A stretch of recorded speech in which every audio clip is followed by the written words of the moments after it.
আসসালামু আলাইকুম প্রিয় দর্শক ও শ্রোতা, করোনাকালীন এই সময়ে আমরা কাজে যেতে পারছি না। বাচ্চাদের শিক্ষা প্রতিষ্ঠানগুলো বন্ধ। করোনা পরবর্তী সময় উপার্জনের চিন্তা সব মিলিয়ে একটু মানসিক চাপ ও উদ্বিগ্নতার মধ্য দিয়েই আমাদের দিনগুলো কাটছে। কিন্তু আমরা ইচ্ছে করলেই শিক্ষা প্রতিষ্ঠান বন্ধ থাকাটাকে আমাদের সন্তানদের সাথে আর একটু ভালো সম্পর্ক গড়ে তোলার একটা সুযোগ হিসেবে কাজে লাগাতে পারি। একে অপরকে সময় দেওয়া, মজা করার মাধ্যমে আমাদের শিশুদের মনে ভালোবাসা আর নিরাপত্তা যোগাবে। পাশাপাশি তারা নিজেদেরকে গুরুত্বপূর্ণ ভাবতে শুরু করবে। পুরো ভিডিওতে আপনাদের সঙ্গ দিচ্ছি আমি আতিকুর রহমান মুজাহিদ। তো চলুন শুরু করা যাক। প্রথমত আপনি যে কাজটি করবেন তা হচ্ছে প্রত্যেক শিশুর পাশে একবার বসুন। এটা আপনার সুবিধা মতো সময় হতে পারে, সেটি 20 মিনিট বা তারও অধিক সময় ধরে। প্রতিদিনই একটা বিশেষ সময় বেছে নিন, এতে করে ওই বিশেষ সময়টির প্রতি তাদের আগ্রহ সৃষ্টি হবে, ফলে তারা সেই সময়ের অপেক্ষায় থাকবে। দ্বিতীয় যে কাজটা আপনি করতে পারেন, শিশুদের কাছে জানতে চান তারা কি চায়। সিদ্ধান্তে নেওয়া বা বেছে নেবার অভ্যাস তৈরি করা ভালো, এতে আত্মবিশ্বাস বাড়ে। এমন যদি কিছু তারা করতে চায় যা এই সময়কার সামাজিক দূরত্ব বজায় রাখতে বাধা দেবে, তবে তা সুন্দর করে তাদের বুঝিয়ে বলুন।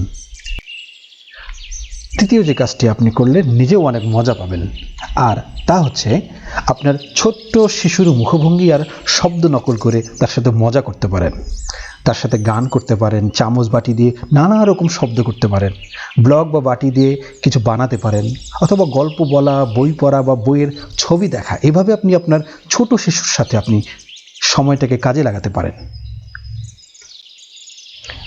টিনেজার শিশুদের জন্য আপনি কি করবেন, তাদের সাথে নিয়ে আপনি যে কাজটি করতে পারেন, তারা পছন্দ করে এমন বিষয়ে খোলামেলা কথা বলুন। খেলা হতে পারে, অথবা কোনো গান, অথবা সেলিব্রিটি বা তাদের বন্ধু বান্ধব নিয়ে ভালো মন্দ সব বিষয় নিয়ে তাদের সাথে কথা বলুন। অথবা বাড়ির আশেপাশে একসাথে হাঁটতে বেরোন, কিংবা প্রিয় কোনো গান ছেড়ে আপনারা একসাথে ব্যায়ামও করতে পারেন। পঞ্চম যে কাজটি করা আপনার জন্য একটু কঠিন, আর তা হচ্ছে টেলিভিশন আর ফোনের সুইচটা বন্ধ রাখুন। এটা ভাইরাস ফ্রি সময়। এই সময়টা আপনি চাইলে আপনার বালক বালিকার সাথে বই পড়ে শোনান, অথবা তাদেরকে বইয়ের ছবি দেখুন।